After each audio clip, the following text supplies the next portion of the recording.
Hello, everybody, and welcome to our live event. I'm Cristiana. I'm one of the course tutors on the courses offered by Teaching English British Council. And this is Nelson, my colleague. He's also a tutor. Hi, Nelson. Hello, everyone. We are an international team. Nelson is also traveling, so he's not exactly at home, but we would like to hear from you, our viewers, and let us know where you are watching us from. And let me tell you what wonderful topic we are going to discuss today. That is planning reading lessons. Now, let's start with the beginning. Let's start with reading and books because I have to say, I remember when I started reading when I was a child, I felt that the world opened up for me. And as you can see, this is not a filter, this is not a virtual background. I love books. How about you, Nelson? What kind of relationship do you have with books and reading? Well, I've always loved reading since I was at secondary school. I Mhm. remember I always wanted books for my birthday. So my parents always used to take me to the bookshop, and I bought books. And I thought, it was such a wonderful thing to be able to read in a foreign language. It Mhm. improved my English tremendously, Absolutely. and I enjoyed reading literature and kind of traveling back in time and learning about culture back in the past and learning vocabulary, Mm. and it was a fantastic experience. I loved it. I really, really loved it. And I think that I learned so much in terms of not only literature Mm. or reading, but also as a person. It developed my critical thinking skills Mm. in a way that prepared me for university. I think I wouldn't have been able to go to university if I hadn't read so much and discussed the reading that I did with my peers and my teachers. I can absolutely relate to that. I think there is this gap between our fascination with literature and with books and with readings, and maybe what we perceive today as being a lack of interest in our students. So, again, we would welcome everybody to tell us, how you see reading and how your learners see reading. And let's define a little bit what we are talking about, Nelson, because we said we are going to talk about planning reading lessons. Can we just start by defining what we understand by this concept of a reading lesson? Yes, Would you I think understand? it's slightly. Yeah, I think it's a very, very important question, Christiana, because sometimes in a context of second language learning, Mm, maybe there can be some misunderstandings about what reading implies in terms of language learning. I mean, for me personally, a reading lesson needs to involve developing reading skills. So we're talking about reading for the main idea, so mm, skimming the text, finding information quickly, so scanning skills, reading more intensively for meaning, or looking at the context around an unknown word and guessing the meaning from the context. So all of these are very, very important reading skills, not only in a foreign language, but in your own language as of well. course. So to me, a reading lesson needs to involve developing these skills. So we need to make a distinction between lessons that get learners to practice those skills and perhaps activities that we might think are reading, but perhaps are not, or do not develop reading as much. There was a very interesting discussion in our community about the differences between reading quietly Mm, and reading out loud. And I think most of our members agreed that even though it might seem that reading a text out loud is reading, is actually practicing more pronunciation than developing the reading skills of skimming, scanning, and so on. So it's mm. important to make that distinction, I think, between what develops reading skills or sub skills, if you like, and what doesn't. Absolutely. So I completely agree with the fact that reading is a strategic skill, if you want. And we as teachers, we have to be aware of the sub skills in reading, being very much aware of which one or which ones we want to practice or develop in a certain lesson and how we are going to do that. So I completely agree. I would just like to add maybe the perspective of the learner, because the learner will not necessarily be aware of all the strategies and skills that are involved. But Hmm. it would be nice if, from the perspective of the learner, a reading lesson would feel like a guided treasure hunt where they get to explore the text, to enjoy the Hmm. text, to uncover maybe some hidden meanings, discover new words. You mentioned how we can infer meaning from for unknown words. So, in Hmm. a way, I would like to hope that we are able to create reading lessons that feel like journeys, and somehow the learners move from prediction, what we do maybe before we read the text, towards comprehension, and maybe even Hmm. beyond, connecting the text with themselves.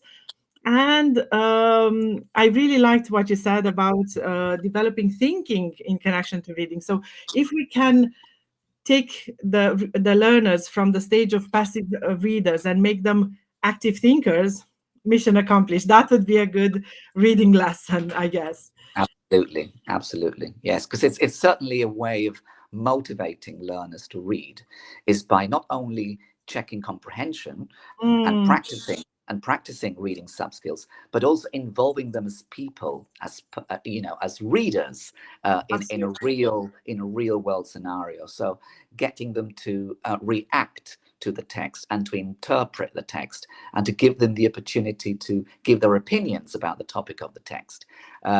This is a That's surefire true. way of motivating them to read because it's something that is relevant to them and it's personalized. So I think one of the best ways of motivating our students to read is to ask them, what do you think about this topic?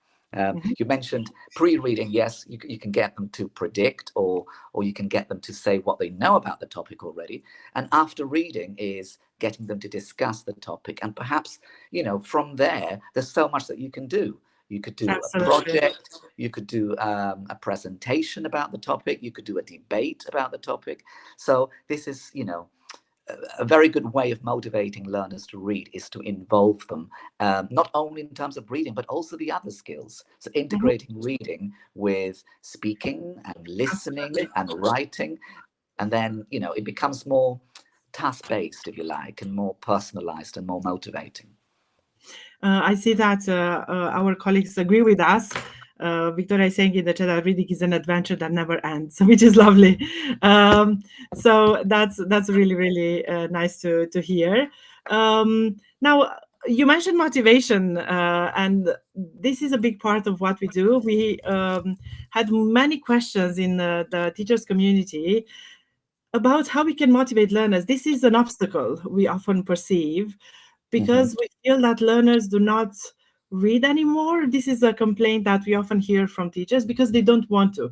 Actually, if we are very honest with ourselves, they do read. Mm. It's just that they read different types of texts. They maybe read differently, not longer texts. But your idea of involving learners in making sure that they are consulted about the type of text or the topics that they read is really good. I Yes. also like the idea Hmm. of maybe bringing into the class, uh, engaging, maybe even real world topics. Sometimes course books Hmm. can offer topics that are not relevant in our context. And if we find other sources of reading texts, that's perfectly all right. We can always bring, I don't know, dilemmas, social debates, stories, Hmm. fairy tales for young learners, something like this. And also personalizing the content. I think it's important for Hmm. us as teachers to check the text we are going to read with our learners, because sometimes some of the learners may not feel represented in the texts they read.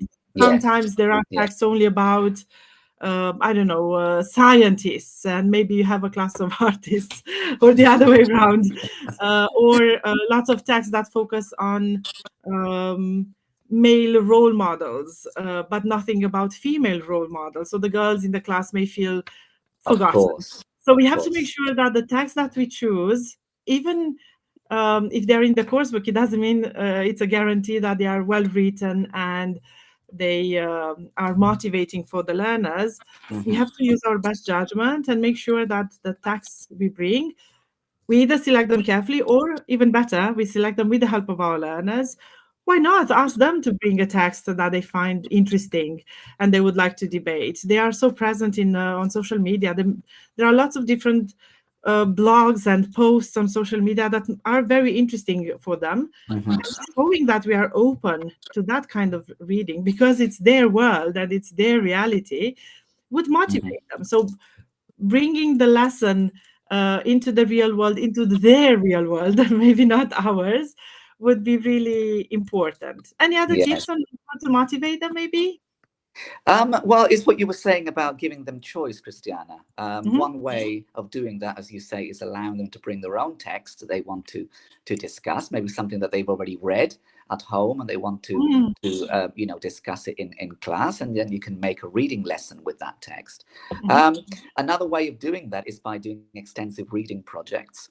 Especially with the younger learners, but with secondary learners as well, Hmm. is to give them that challenge of Yes, reading perhaps 3 or 4 books, and then depending on their level, either writing a sentence about what they liked or didn't like about the book, or maybe it could be even a summary, or it could be a full-blown review if for higher levels. sure. So giving them that choice and giving them tasks to do with the text that they want to read or with the books that they want to read, and also praising them every time that they complete a book or complete a task, so that they see it as a kind of journey, as you say, Mm, towards achievement. I think one of our community members said, the fact that they were so proud to have read a book. I think it was about the Hungry Caterpillar, mm. and just that, pointing out that it's a huge achievement that It you've is read an this book and achievement. that you enjoyed it, and that you can tell me what the book is about or who your favorite character is. It's a huge achievement, and that, if it's praised and recognized and rewarded, will also motivate them to keep reading. So I like that idea of that's one. Yeah. uh, motivational recognition of the achievement. From my Mhm. experience as a parent this time, I know that my son got passionate about reading when he was very young because of reading races. He really loved those. And as teachers, we can set them up in our classes. It's not that difficult. Uh, or Mhm. gamifying reading, making the reading more interesting through the tasks we set. Everything can be motivating. And I would love to hear from our viewers as well how they motivate their learners to keep reading. Um, and yes, Maria is bringing a good point about the text, that even if the texts are not absolutely relevant to the student's context, they can still read them critically, think about them. I completely agree. It's just that we shouldn't tell them this is the norm. I mean, just read, check comprehension, and move on. It would be Yeah. good to actually address the not so good parts of the text and why the text is maybe not relevant. What is our reality? How is our reality different from what is presented in the text? So having that discussion would indeed, Maria, make the text relevant because we think of it critically. It's exactly what we were saying. If we turn our learners from passive readers into active thinkers, that's Yeah. brilliant. So thank you very much Yeah. for that. Great. Absolutely.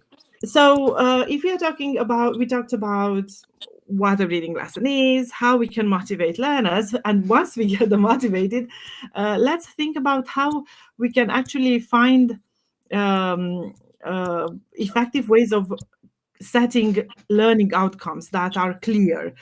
We Mhm. mentioned at the beginning that for the teacher, it's very important to know what am I going to do in this class, how am I going to practice these sub skills, and so on. So is there a personal strategy that you use, Nelson, when you think about reading lessons? How do you set up your learning outcomes?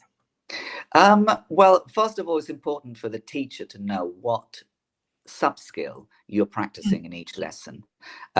So, perhaps you could bring in skimming. That's, something that we do normally when we read a text quickly to know what it's about, and also to decide whether we want to carry on reading or not in real life. So identifying, am I going to practice skimming with my students? Am I going to practice scanning mhm, to find out information? Am I going to practice maybe picking out vocabulary from the text and getting them to guess what the meaning is through the mhm, context? So first of all, we need to stop, look at our materials, look at our course book if you're using a course book, or using any other supplementary materials, and identifying which sub-skill am I practicing with which exercise or at which stage of the Mm. lesson. And once you know which sub-skills you're practicing, then you can identify your learning outcomes, is to develop skimming skills or to develop scanning skills, or also to give them a little bit of speaking practice as well after they've read the text, to discuss their reactions to the text. So it's kind of breaking down the reading lesson into stages and Mm. identifying what the stage aim of that stage is, which sub-skill you're practicing at which stage of the lesson. So that's, one way that I identify my learning outcomes. Mhm. I think Yeah. with reading lessons, setting these learning outcomes is actually the same as for every lesson, because we have to have smart goals, as we say, right? We have to Mhm. make sure that they are specific. As you said, we have to identify exactly, pinpoint what we are going to practice, measurable. How am I going to check if this goal is set, is achieved at the end? Achievable. We shouldn't shoot for the moon and say we'll read a book of 120 pages in one class. Relevant, and of course time bound. What can we do by the end of the lesson? And of course we cannot, as you said, we rarely have a class of reading only. It's good to combine it and to have different to have a integrated skills lesson, because otherwise Yes. it can be monotonous, and Mhm. we need that um, extra layer of critical thinking, which comes only from discussions, from group work, pair work, I uh, agree. connecting with Absolutely. the text. And because you Yes. anticipated a bit, Nathan, one of the questions that appeared very often in our community was about a framework. You mentioned stages, right? A Mhm, mhm. framework for a good framework for our reading lessons. And once again, I encourage our colleagues to post in the chat and let us know if they have a certain structure they prefer for their reading lessons. How about you, Nelson? Do you mentioned stages? What stages do you usually go for? Yes, I think a useful framework, if you are practicing reading skills, is to break it down perhaps into three main stages. Hmm. Um, you have your pre-reading stage, your while reading stage, and your Hmm. post-reading stage. And of course, there might be more stages in between those broader categorizations. So in your pre-reading stage, for example, you'll be checking what the students already know about the Hmm. topic, raising interest, which is very important, maybe using visuals or using a video about the topic of the text, checking what they Maybe already know. predicting, right? If you introduce the topic, maybe predicting what the text is going to be about. Exactly, by Mhm. using visuals or maybe looking at the title of the text, Mhm. and that's how you create kind of drive, if you like, or expectation or anticipation to read the text, is to find out if your predictions are right or Yes. not, right? So that's what motivates them to read. Then, of course, you've got your while reading stage, which is where you perhaps will check comprehension, will do skimming and scanning practice, or maybe reading intensively to Mhm. answer comprehension questions. And then you've got your post-reading stage, which is where you give students the opportunity to react to the text, what they think about the text, how it relates to their lives, if they've experienced something similar in their lives, and perhaps you can use that as a springboard for more task-based learning or projects that they might want to do about the topic, which is what you were saying about integrating the skills, and perhaps using that for a project or some kind of presentation or some kind of Mhm. research-based lesson where the students find out more information about the topic. Mhm. So it leads into more practice, doesn't it? The post-reading stage. But I think that framework, it usually works out well for me. Yeah. And I hope Yadira Ramirez Valera, who asked about what type of what model lesson plan can we follow, I hope that answers your question. It's usually these three stages are very helpful. Of course, we know that we teachers love to have variety in our teaching methods. So if you want to just change things from time to time, we can all, I think it's also good to ask learners to maybe read at home a text, especially if it's longer. Absolutely. And Yes. in the class, do everything else that involves the text. Use the text as a starting point, maybe reread, ask learners to compare points of view, depending on their preferred tasks. They might choose if they work together to rewrite a passage from the perspective of another character, or if they make a scene, they turn it into a role play or into a comic, a book, just a page. So really, your creativity is the limit. You can come up with any Yes. kind of tasks that involve engaging with the text. I think what is very important in today's world is not to tell the learners, or not to have only reading comprehension tasks, because it is Yes. kind of annoying when learners feel that there is only one way to understand the text. This is Yes. what the One text correct says. answer. Yes, true Yes. or false tasks or multiple choice tasks, they are very good, they are necessary, but from time to time, we can step away from that and ask learners how they see the text. They might have even conflicting views of the text. They, of Yes. course, we all perceive the ideas from the perspective of our own history and our personality. So it would be good to discuss these points of view, to discuss what else is there that some of them might be able to deduce from the text, or That's what right. else they would like to hear or find out about and they couldn't find it in the text. And then we can set another task starting from there. So all sorts Mhm. of points of view. There was also a good question from Young. How do you incorporate collaborative learning with teaching reading skills? Oh. Somebody mentioned earlier that their learners like jigsaw reading. I think jigsaw reading is a great type of task which Mhm. involves collaboration. Um, can you explain a little bit how that works, Nelson? There are all sorts of variations, of course, but Yes. maybe give us an example of a jigsaw reading task. I love jigsaw reading. I know, me It's too. it's an excellent example of integrated skills, isn't it? Mhm, Um, so a jigsaw reading is basically an information gap activity where perhaps you might want to divide a text into three sections.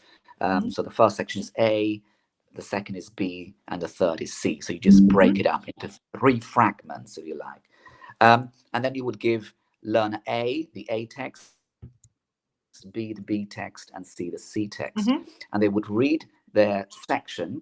Perhaps you could also scaffold this with some comprehension questions for mhm, each student.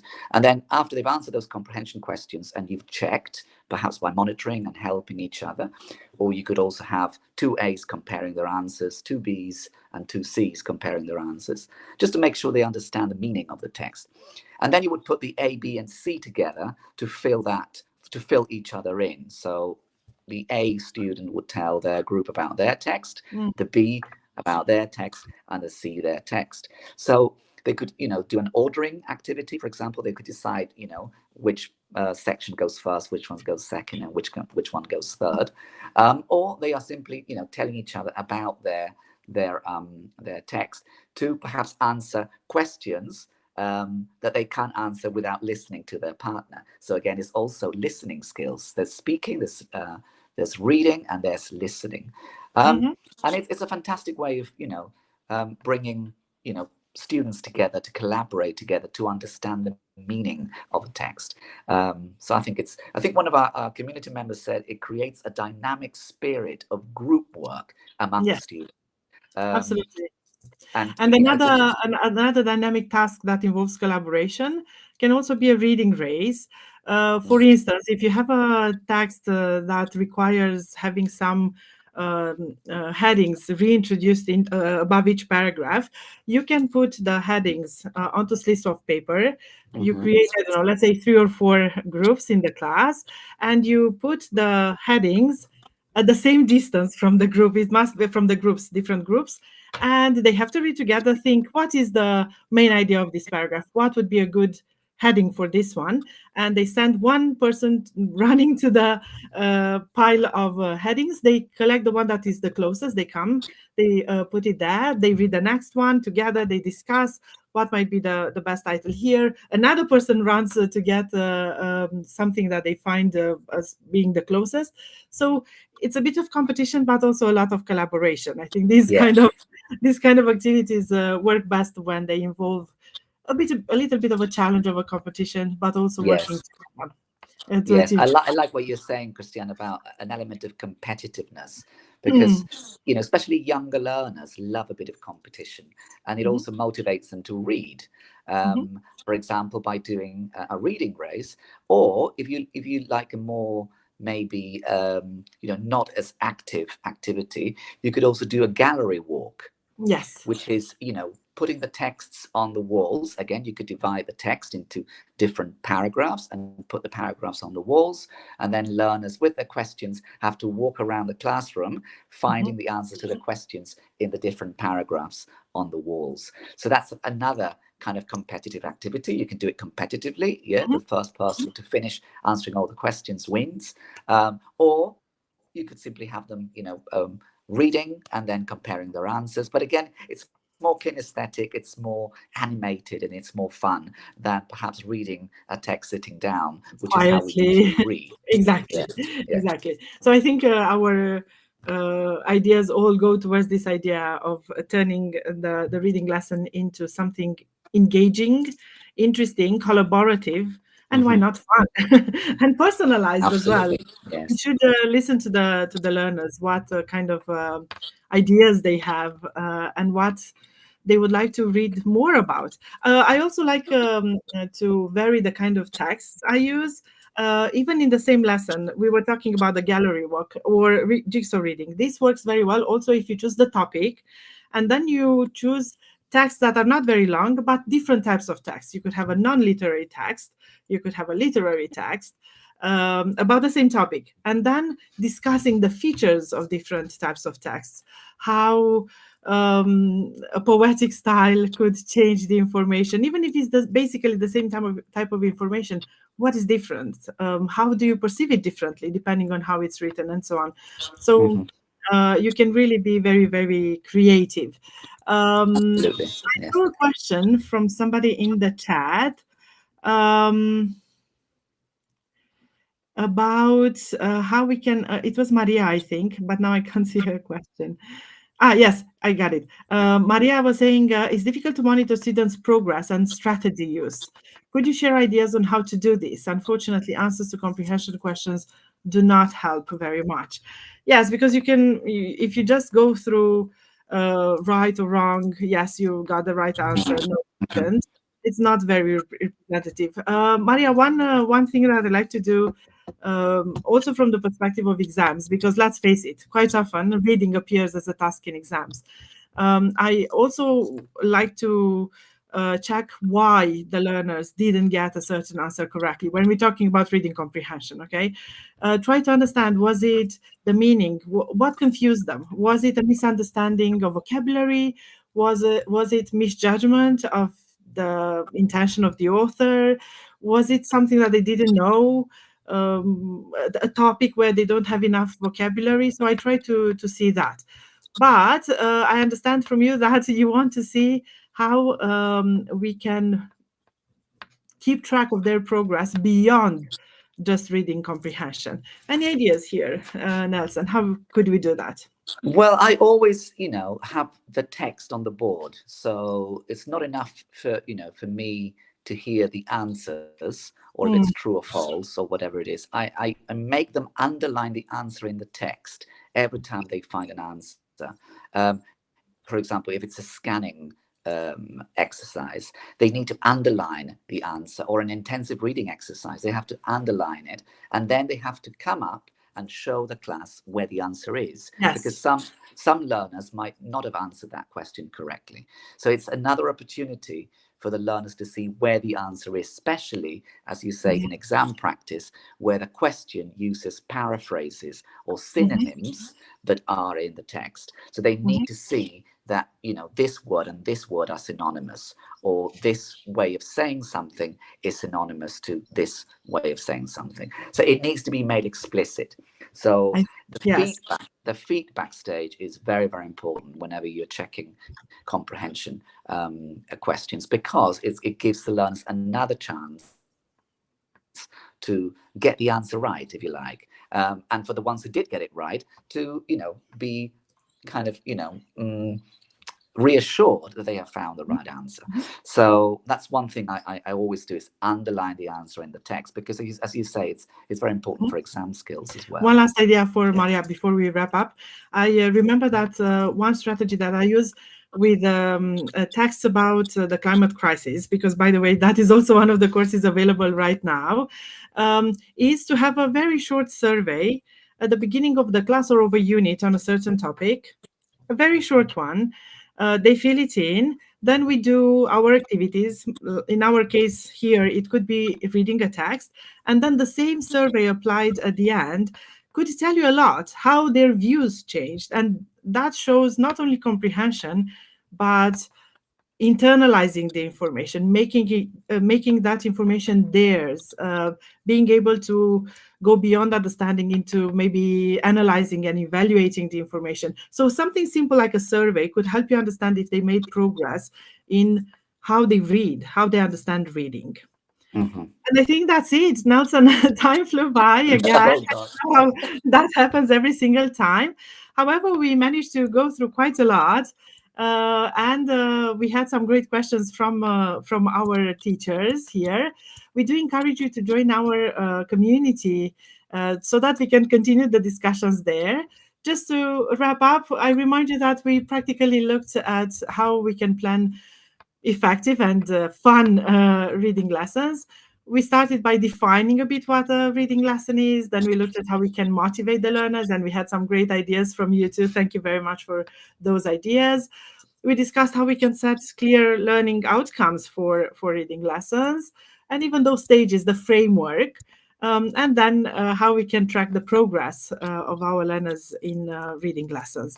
So thank you very much. We hope to see you in the community. If you are taking the courses, you know that there is a course entitled teaching how to read, and we are going to discuss all these things further in the community. Thank you very much. Thank you, Nelson. Thank you, Cristiana. We'll see you soon. Bye. Thank you. Bye, everyone. How to find and join groups for teachers. From our teaching, how to find and join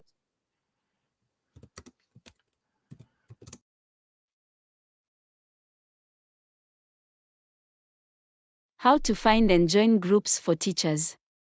From our Teaching English page on Facebook, tap About. Go down the page until you see Groups.